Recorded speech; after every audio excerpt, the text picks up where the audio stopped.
Okay, hello again, everybody.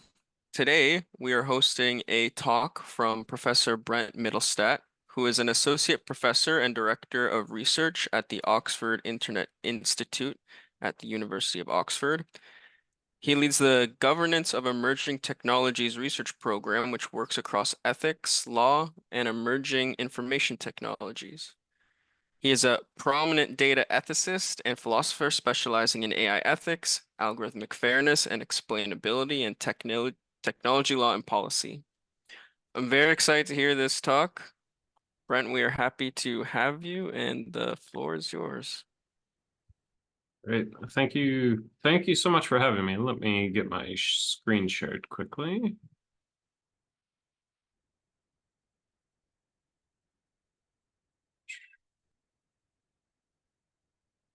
Okay. Yeah, still just seeing the full slides. Take it. Yep. All right, fantastic. Okay, ready to go. So yeah, again, thank you for having me. Really happy to be here virtually. Don't believe the background that I have. It is not this sunny nor this warm in Oxford. It's a very chilly summer here. But what I will be talking about today has something to do with that sort of, let's say, hallucination or lie that my virtual background is presenting. So I'll be talking about the phenomenon of hallucinations and something that I call careless speech in the context of large language models. Essentially, the talk is going to be about how are large language models related to truth? Are they constrained in some way to tell the truth? Should they be? What sort of responsibilities should the people developing using them have in relation to truth? The title's slightly misleading in the sense of I don't believe large language models themselves should or could have a legal duty to tell the truth. Rather, it's about the people that are developing and using them that might have a duty to make them tell the truth. So just a bit about me before going into the talk properly. So as Calvin mentioned in my introduction, I am one of the leads of the Governance of Emerging Technologies research program here at the OAI. Essentially, we work across ethics, philosophy, law, computer science, machine learning, and we try to answer questions about new technologies, predominantly AI, about sort of what is legally required of them in terms of governance. What is ethically desirable if the law doesn't go far enough, and then how do you bridge those two and come up with technical solutions to problems like bias, opacity, these sorts of things that are both legally compliant but also ethically good. It's a fairly large research program at this point. I think we have about 19 people in it at last count. Great group of people, and the main people that worked on the papers I'll be talking about today are the first three that you see there. So myself, Professor Sandra Wachter, and Professor Chris Russell. The talk today is going to be based on two papers. Both of them are freely available at this point. So the first one is coming out soon in Royal Society Open Science. It's the same name as the title of the talk. And the second one is more about a solution to the problem of hallucinations. This was put out in Nature Human Behavior in November of last year, and it was about how we can use language models like ChatGPT as zero-shot translators to help minimize, basically the mistruths that they tell or the hallucinations that they produce. The basic problem that I'll be talking about today is that because of how language models like ChatGPT work, they fundamentally cannot tell fact from fiction. They don't have some sort of fundamental grasp or connection to truth or to ground truth. And as a result, they can't make that distinction between what is true and what is not true. They get things right sometimes, they get things wrong sometimes. They're just predicting the next sort of string of text in a sentence or in a paragraph or in a longer piece. And sometimes the text that they predict or generate is correct, it is factual, but a lot of times it's either completely incorrect or fabricated, or the problem I'll be focusing on in particular today is it is slightly wrong. It's subtly wrong, or it's subtly biased, and it requires sort of an expert eye to see when it has got things wrong. So to start out with the problem of hallucinations, just to sort of set the scene here, lay the groundwork for the rest of the talk. I'm going to assume that we are all familiar at this point with language models and their sort of public-facing applications like ChatGPT, like Gemini from Google, like Llama from Meta. There's countless, well, not countless, but there's quite a few of these things now. Basic functionality is you, as the user, you give it a prompt. It can be a question, it can be a request, it can just be a direction to write a certain sort of text. And then the system will generate a response. It will predict the most likely strings of text in response to the prompt that you have given it. And the way that ChatGPT and Gemini are set up is you can basically have a conversation with them, get refined answers over time, point out things that it got wrong, and basically just have this interaction with them. So as I said, they get things wrong quite often. An example of that, which I'm going to come back to in just a second, would be if you ask ChatGPT, or this was in 2023, so this would have been ChatGPT 3.5, I believe it is.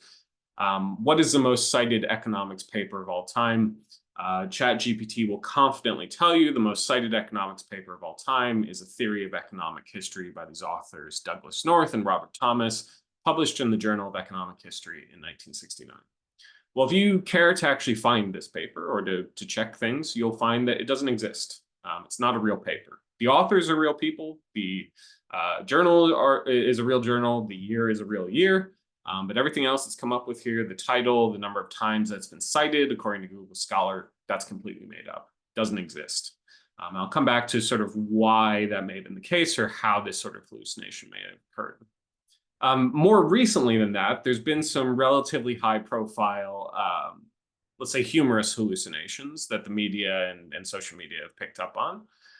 So this is one that got really famous with Gemini. Google has rolled out their sort of AI search result overviews. They've tweaked them over time. I believe they're still in operation. They definitely sort of constrained them quite a bit more over time.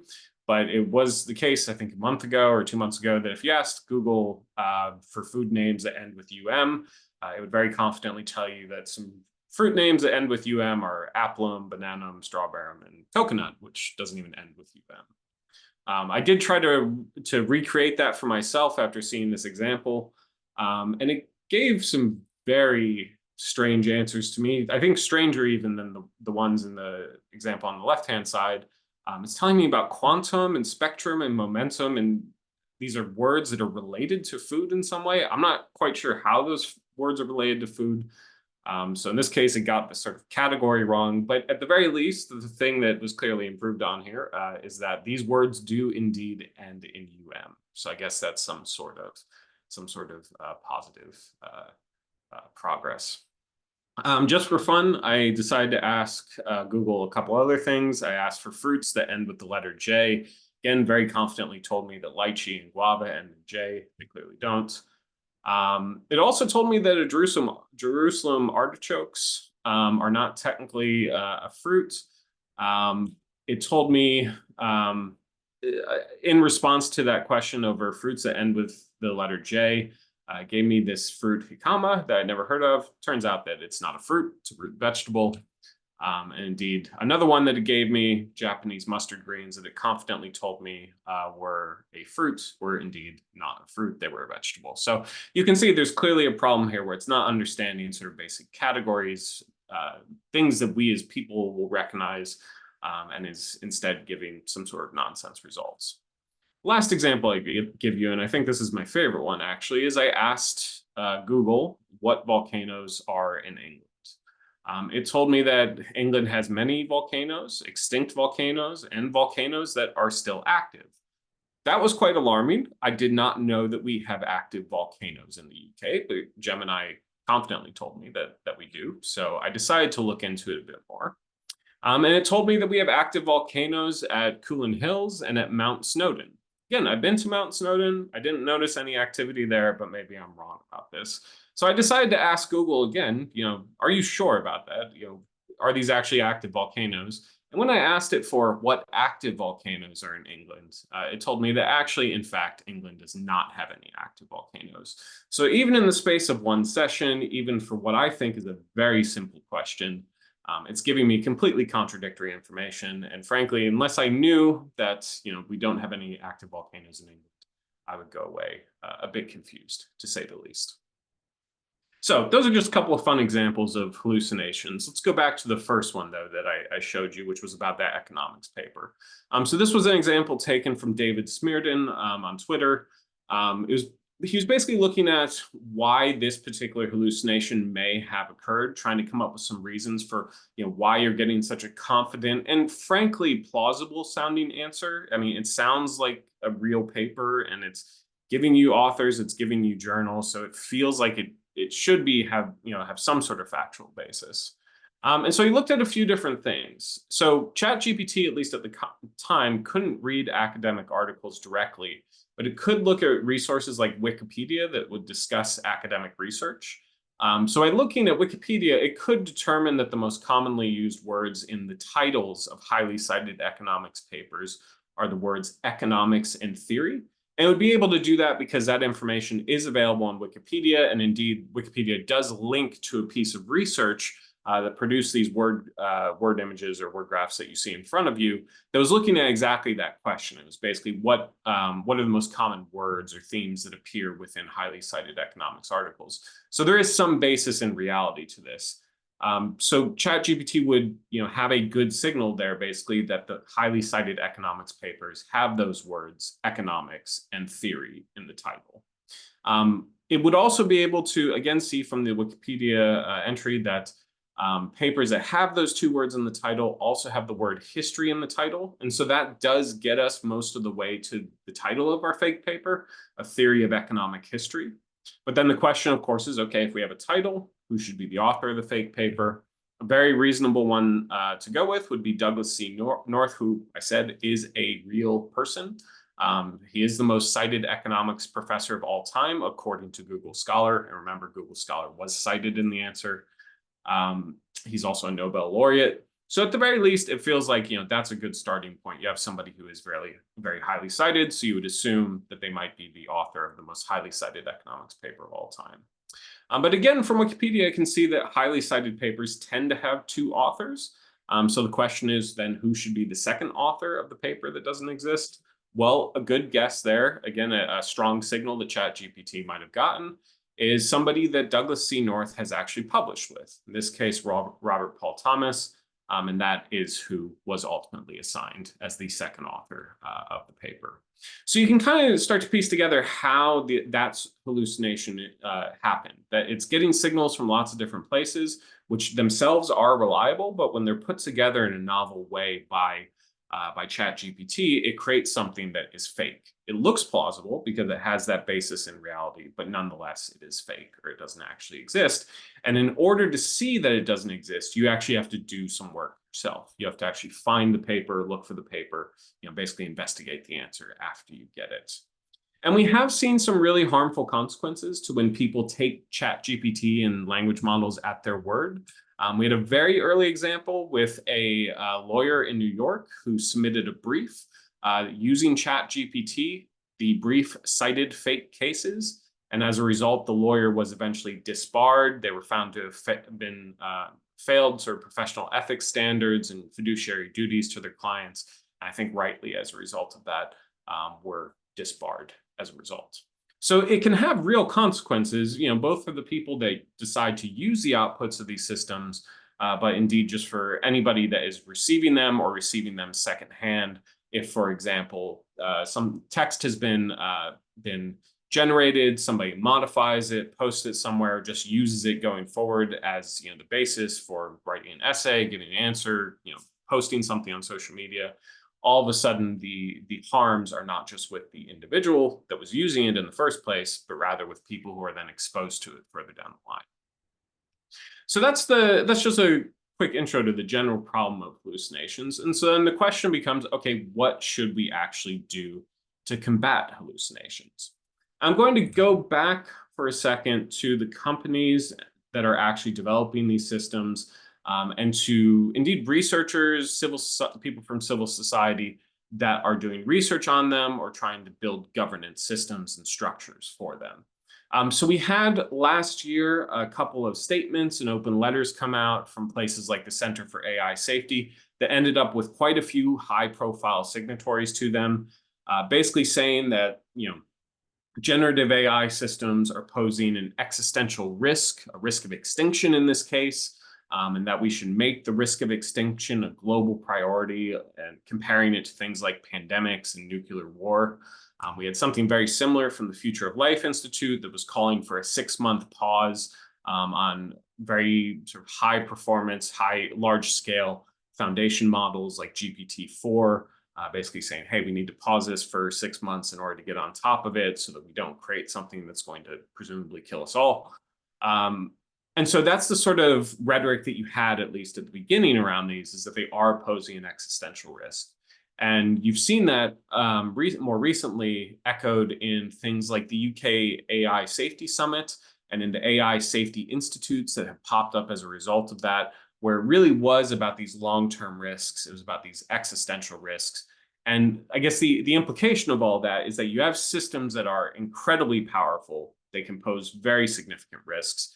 And there hasn't really been anything from the companies themselves to disagree with that. In some cases, they're fueling the hype around those existential risks because, frankly, if you're building a system and it is seen as incredibly powerful, that is in some way beneficial to you because it means you have created something that is really, really powerful, really impressive, and people will want to get their hands on for a variety of reasons. So that's the picture that we have on one side, the sort of public narrative we have on the other side.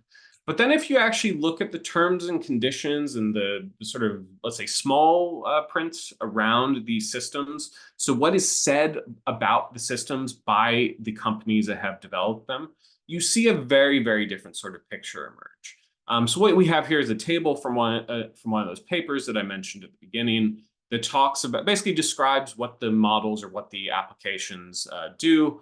And they say things like, Chat GPT might produce inaccurate information about people, places, or facts. It refers to Bard at the time, but now Gemini is an experiment that may give inaccurate or inappropriate responses. Talks about how AI can make mistakes, how it might be drawing from bad third-party content on the internet that may itself not be accurate or reliable. And so really what you need to do is to do your own homework, to basically check things, to use your own judgment, to double check the facts, to make sure that these things are actually giving you good information. So you have this sort of weird mismatch between the public rhetoric around them. They're incredibly powerful systems. They're truth tellers. You can ask them any sort of question and get an answer and get text generated about any topic. And then when you actually look at the notices, the disclaimers, the terms and conditions, and so forth, you see a very, very different, much more cautious picture being painted. I'm a bit sort of, let's say, cynical about these notices and disclaimers in the sense of they're not prominent at all when you use these systems. If you are the average user of something like ChatGPT or Gemini or Bing, you'll see, a bit of text at the bottom of the screen in very small font in gray that says, oh, ChatGPT can make mistakes. Make sure you check things yourself. Or if you go to the frequently asked questions page of something like, I think it's for Copilot, it will say, there's a question on there, are Copilot's responses always factual? And say, no, they're not always factual. They're not always based on reliable sources, despite our best efforts. And so you need to be a bit cautious about it. But the point is, even to see that information, even to see information on the actual capacities of these systems, you have to do some digging in itself.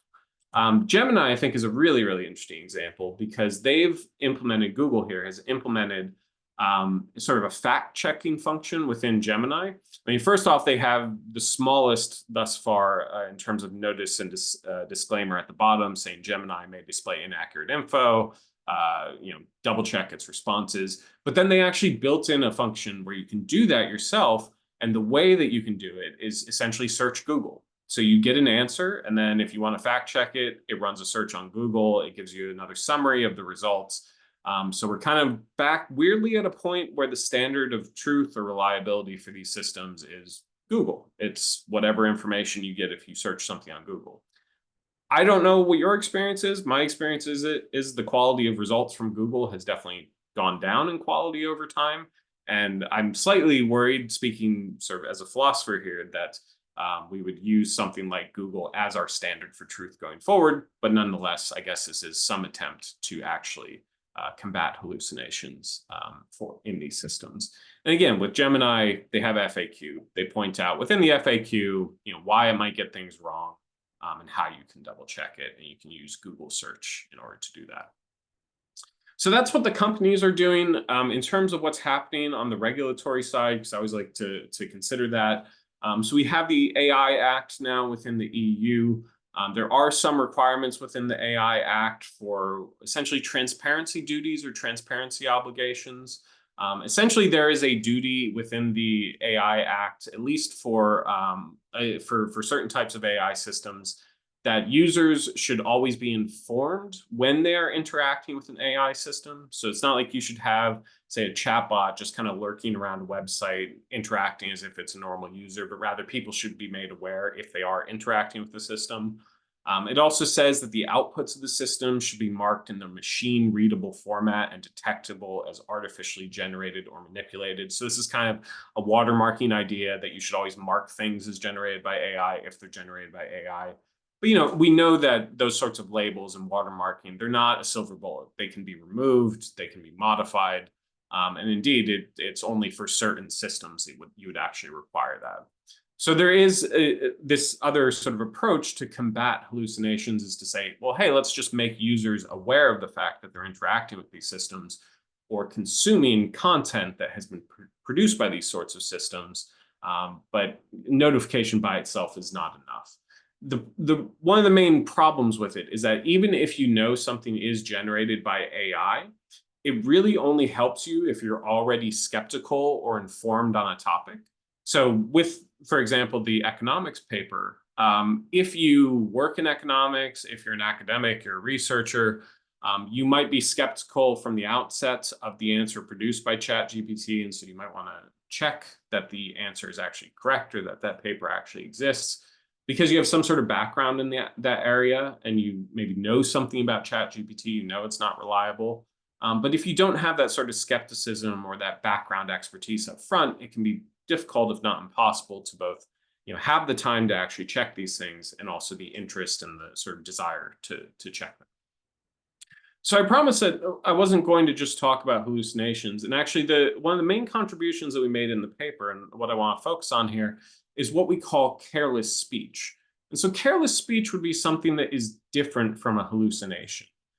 It is still about a language model getting things wrong, but it's about it getting things wrong in a different, more subtle, more difficult to detect way than just an outright sort of crazy hallucination that you might see. So the way we define careless speech is as speech that lacks appropriate care for truth. So it would be any sort of text that is generated by a language model in response to some sort of factual prompt. So some prompt given by a user that makes some request for factual information or just is otherwise embedded in factual information. And that prompt gets presented to the user as authoritative, objective, or factually correct, despite suffering from one or more what we call content-related deficiencies. And so these sort of deficiencies are basically things like the output is factually incorrect, it's inaccurate, or it has invented information, invented facts out of nothing. It could be that the response is non-representative or doesn't include, it either isn't based on representative sources, or is just otherwise non-representative in how it's using those sources. So this would be something where if you have, say, a historical topic where there's competing notions of what actually happened, if the response is based entirely on one of those sources and doesn't do sort of a good job of pointing to the disagreement, that the principled sort of reasonable disagreement that exists, that you've essentially created a biased sort of answer and sort of steered public discourse around that topic in a particular direction. It can also be responses that are incomplete in the sense that they're strictly speaking factually correct, but they're missing sort of vital context to aid in the correct interpretation of the output. It could be that they lack what we call signals of uncertainty. So ideally, what we would see is systems, if they were actually able to distinguish between fact and fiction, or indeed, even if they were able to say, hey, for this particular type of prompt, I either don't have good human feedback on it, or I don't have good source material in my training data. And all these things are kind of beyond the current scope of the popular language models we're talking about, but they are something that could be built in the future. So when it has that sort of built-in uncertainty because the source material is bad or the feedback is just not present, that actually it would signal that to the user. It would say, hey, this probably isn't a good answer, but here's some sort of answer. It could also be if it lacks reference to source materials. We're kind of seeing more of these systems go in that direction where they will actually give you a reference to some source. Bing, for example, is doing that now. It will reference source material when answering things. It can also be, though, and this is a problem Bing faces, that even if it gives you references, it's not actually based on the referred text. So it's saying things are in the cited text that aren't actually there. Or it can just be that the summary is inaccurate or just otherwise misusing the reference material in some way. And so really these are distinct from obvious hallucinations in the sense of how hard they are to detect and how hard they are to fix. Hallucinations can be identified easily by users and by the people, the workers, the data annotators that are providing human feedback for reinforcement learning by human feedback. Basically, this is the magic human labor that actually makes these models work the way they do. And the point is here, you can identify obvious hallucinations because they don't require any specific expertise in order to see them. They are obvious in some way. Whereas for careless speech, because it has that lack of sort of care for truth, it requires some sort of domain expertise to detect. So again, you have to have some sort of prior knowledge in order to know that the system is actually talking nonsense or producing nonsense.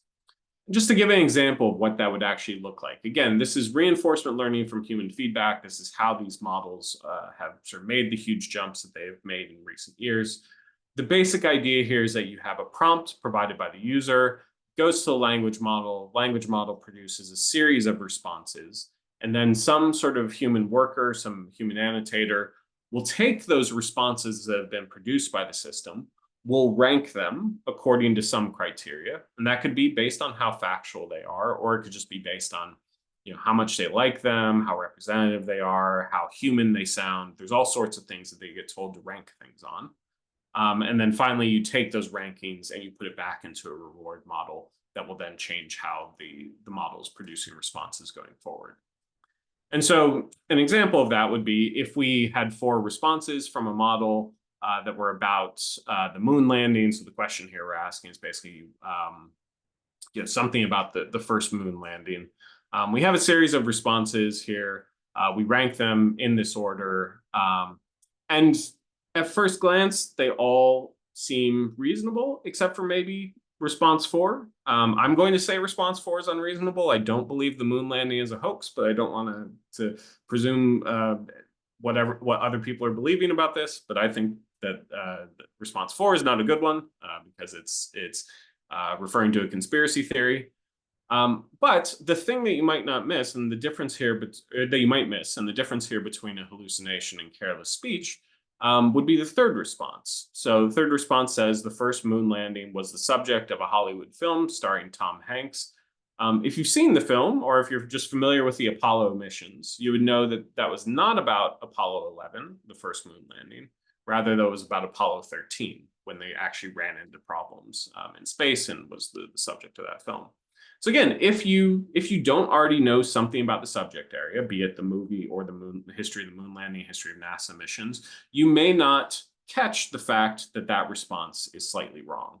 And that's the sort of example that we're talking about with careless speech. It's these little things that are slightly wrong, that are difficult to detect, that can have very significant effects if they accumulate over time. One example that we give in the paper of them, this one's more serious, is if we asked one of these systems to give us a 2-paragraph summary of a recent law, in this case, a general data protection regulation, it will happily do that. And in this case, the system ChatGPT 3.5 told us that according to the GDPR, organizations that process personal data are required to obtain explicit consent to process that data.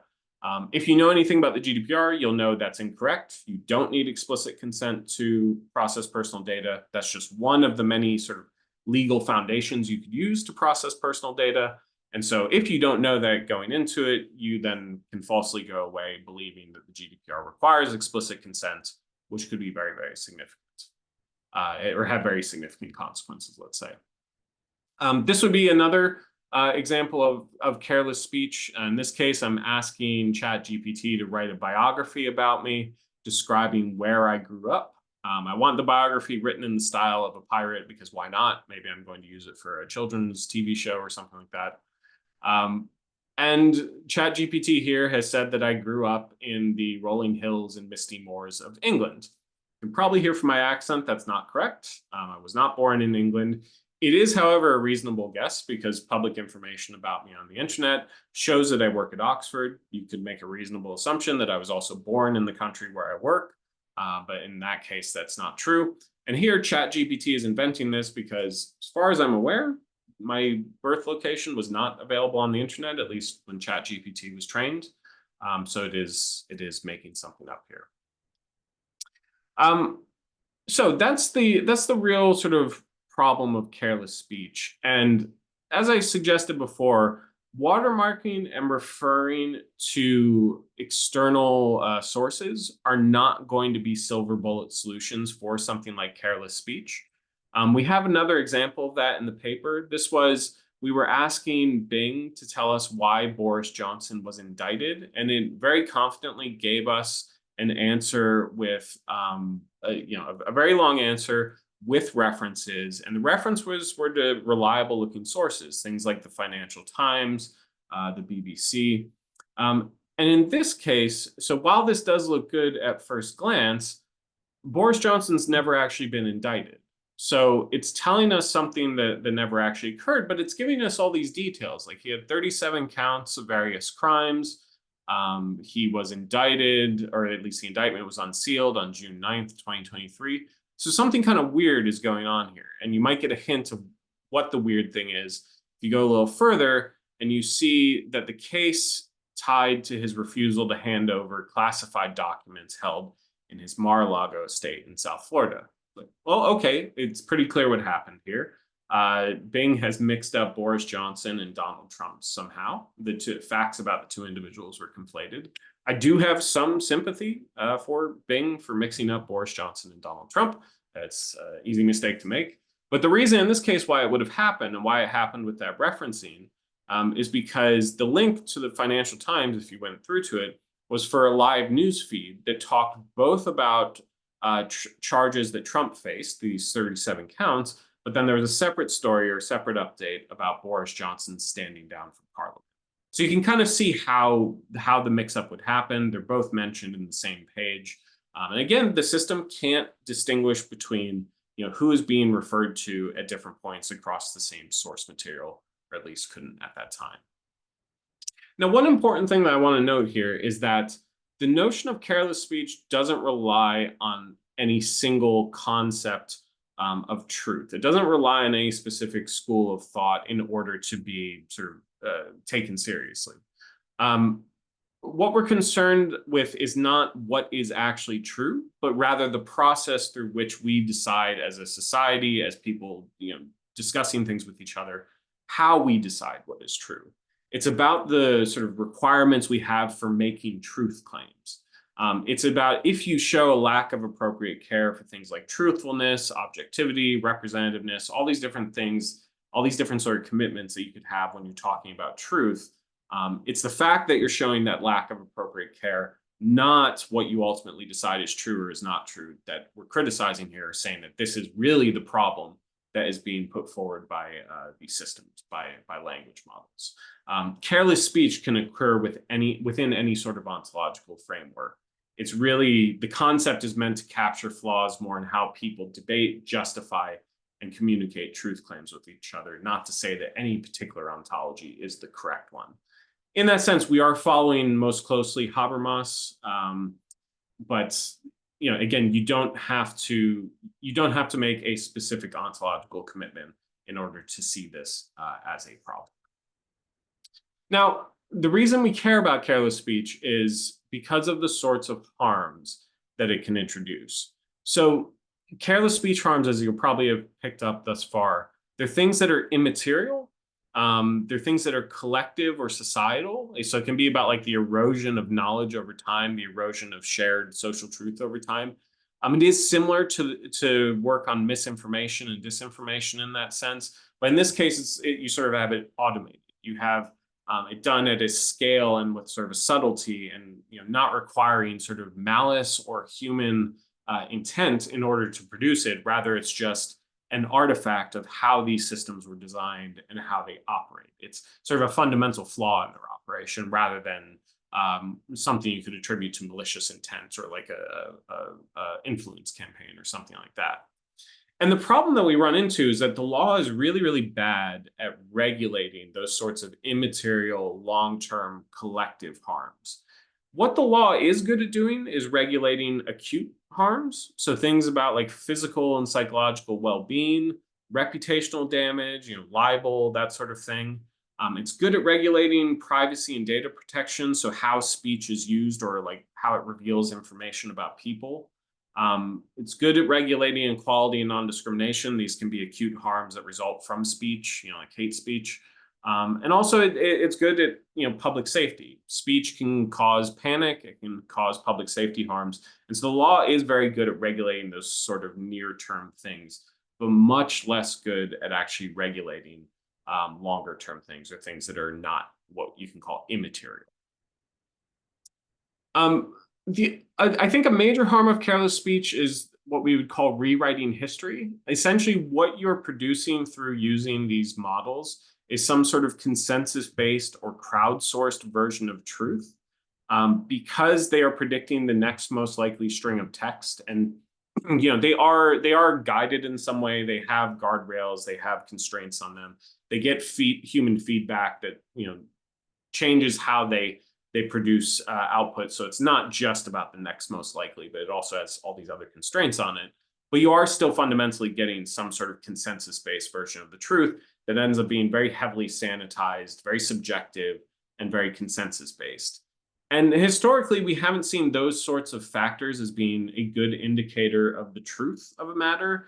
Just the fact that a majority of people say something is true is normally not taken as a reason in itself to believe that that thing is true. You have to have some other sort of justification or some other sort of evidence to indicate it's true. And so one of the worries here is that we're heading much more towards that consensus-based approach to truth, which has historically been rejected. And there's two mechanisms through which we think these models are sort of rewriting history. One is just through the homogenization of historical and scientific accounts. There's a very clear risk here that majority accounts will get disseminated far more frequently than minority views due to the design of these systems. And that will only get exacerbated through something called recursion, which I'll talk about in just a moment. And again, it's not because of any sort of overriding normative or political intent to push a majority account. It's just down to the basic design of the systems. It's done sort of incidentally and passively. And so I think that's a very important way in which it differs from something like misinformation or propaganda or disinformation, is that it's very passive, but it's very sort of because of how the systems are designed, it's going to happen. The other reason that you would get it here is rewriting history as a harm is because of fine tuning that is there to combat, quote, toxic content. Quite often these systems are fine tuned or given guardrails to prevent things like hate speech and prejudices and gendered language and other sorts of toxic content from appearing in their outputs, which is in itself a good thing. You don't want a system producing that sort of bad material, and it is intended to to improve safety of the systems. But what we have seen in research is that those sorts of constraints can also prevent models from engaging with sensitive subjects at all. We see this sort of phenomenon in the context of content moderation on platforms. On YouTube, for example, you'll have, if there are videos that are talking about a historical event or about certain subject matter, or just using certain words, they'll get demonetized. They'll essentially get censored in some sense. And you would have similar things happening here due to these guardrails. Is basically, if you prevent a model from talking about sensitive subjects, it means that those subjects don't get talked about, and their sort of public awareness around them can degrade over time, or at least can narrow very significantly over time. And there is historical precedent for that sort of harm.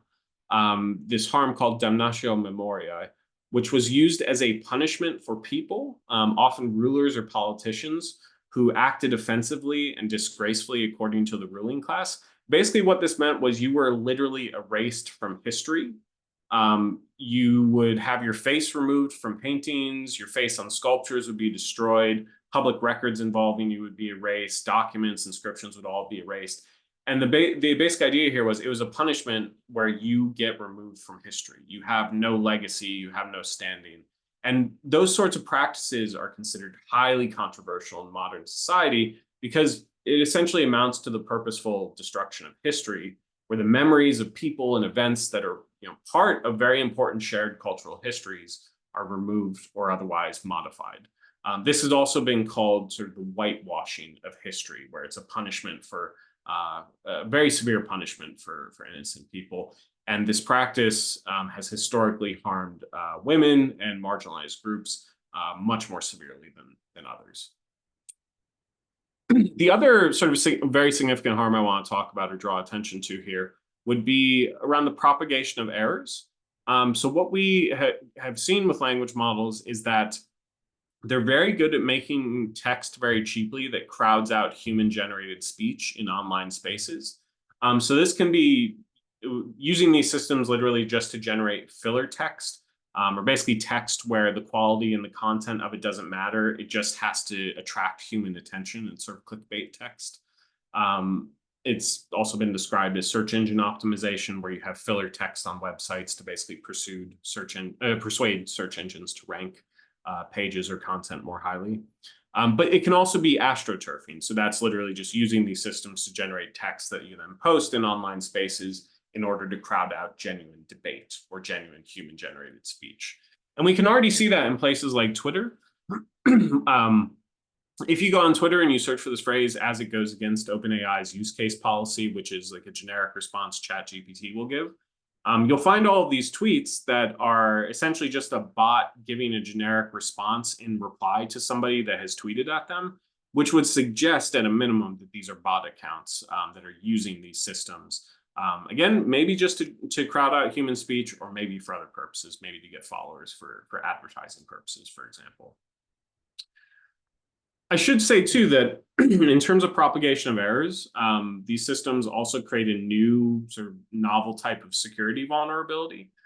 So you can use language models to write code, and very often language models will hallucinate code libraries that don't actually exist. And what can happen is you'll quite often get the same code library it's a made-up code library, but it will be referred to in lots of outputs from the system, because the hallucination is coming from somewhere. It will occur more than once. And then if bad actors actually see that a particular code library is being referred to quite often in code generated by these models, what you can do is create a real code library that has that name. And then in any code that is generated by the system going forward that makes reference to that library, it will basically automatically make a call to that library. And essentially, it's a very easy and new way to get malicious code into software that hasn't existed before these systems started causing it. And I promised to come back to that idea of recursion. Basically, the idea is that you get a deterioration over time due to recursion and due to code training. This is essentially language models eating themselves. It is them ingesting their own outputs and the quality of them degrading over time, because really they are, you have to have some sort of novel, high quality human generated speech in order to improve these systems. And if you basically have more sort of generated crap over time that is being ingested by these systems, the expectation, and there's been research to show this happening. The paper on the right here is a key piece of research in this.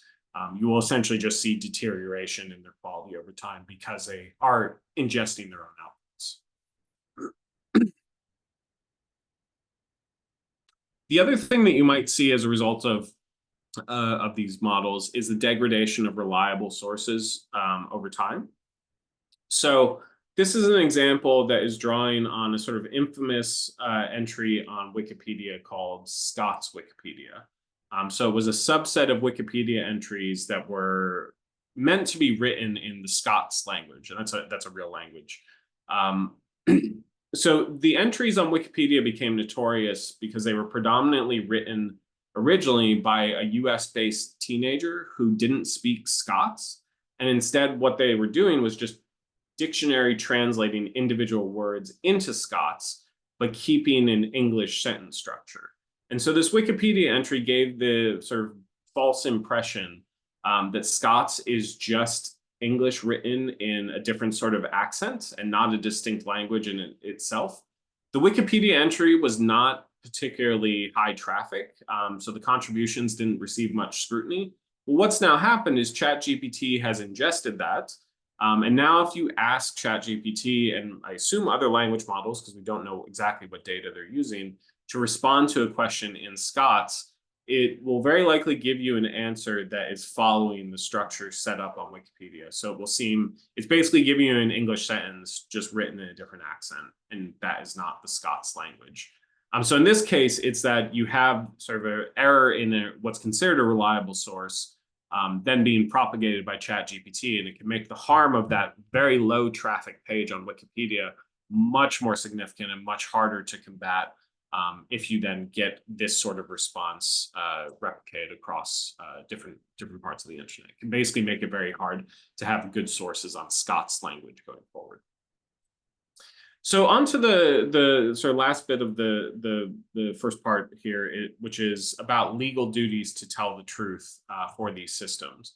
So there's a number of questions we can ask around, if we want to combat hallucinations, if we want to improve things, how can we actually sort of motivate or constrain, different sorts of actors to make these systems tell the truth more consistently? And the actors here could be developers, they could be users.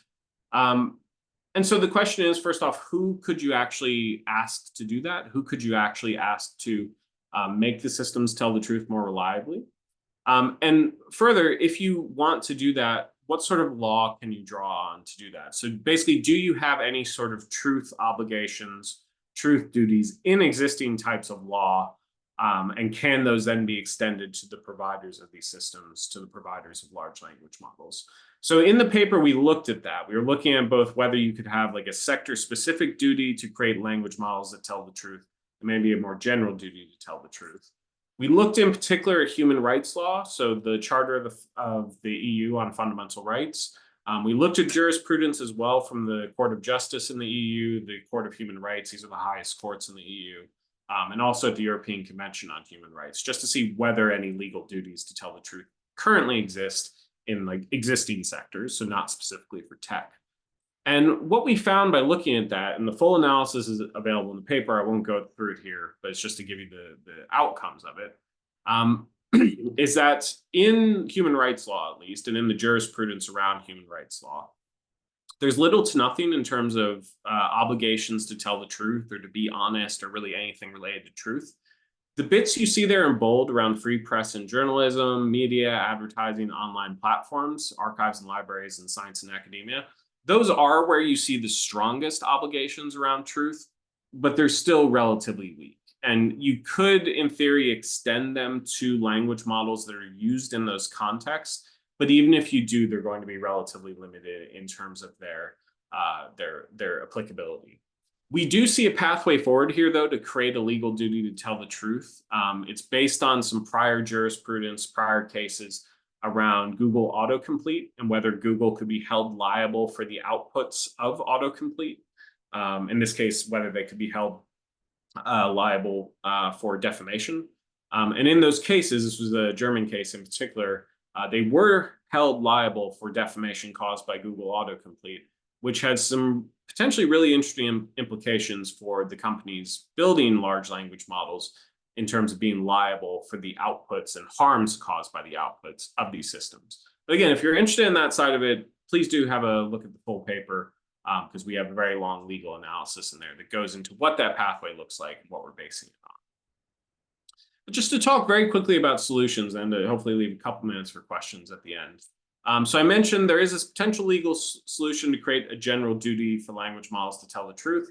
We also looked at some potential technical solutions like watermarking, referencing, confidence, uncertainty signals.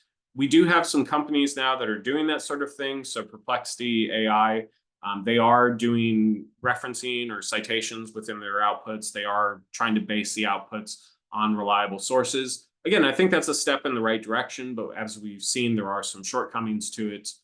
So it's not a silver bullet.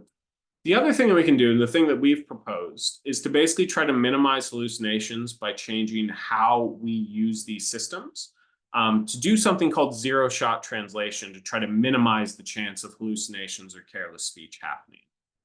It's a really simple idea. The basic idea is rather than using language models like knowledge repositories, so rather than using them as search engines effectively, or as like an oracle of some sort, rather use them just to transfer information or data from one form to another. So this could be turning bullet points into full paragraphs. It could be turning data into code, that sort of thing. And essentially what you do is you prompt these things for translations by providing them with some reliable set of information in your prompt and then requesting translation of that information to some new form or some new domain. And by definition, that will reduce the chance of hallucinations. Not eliminate it. You can't eliminate it because of how the systems are built, because they're basic functionality, but you at least minimize it. And so going back to that example I gave you earlier, the zero-shot version of that would be we take a set of bullet points from, say, the Information Commissioner's Office or some other reliable source about the GDPR. We give that to ChatGPT and we say, convert this into a two-paragraph summary of the GDPR. When you do that, ChatGPT gets it right. It doesn't say that thing about explicit consent, and you can be much more reassured that the outputs you're getting are actually reliable. Again, this does require you to be able to find reliable information and essentially already know the answer to the question that you're asking, but it does minimize the chance of hallucinations happening. To go back to that biography that we had earlier, if I tell ChatGPT where I actually grew up, it will get it right. It will know, and you know now that I grew up in Iowa, not England. So if I tell ChatGPT that, surprise, surprise, it will actually get that part right. But again, the important thing is it takes away the chance of hallucination in this case. You do still have to double check. And this is one example where we did have to double check. We asked ChatGPT to take a set of data that we've given it and to convert it into this graph.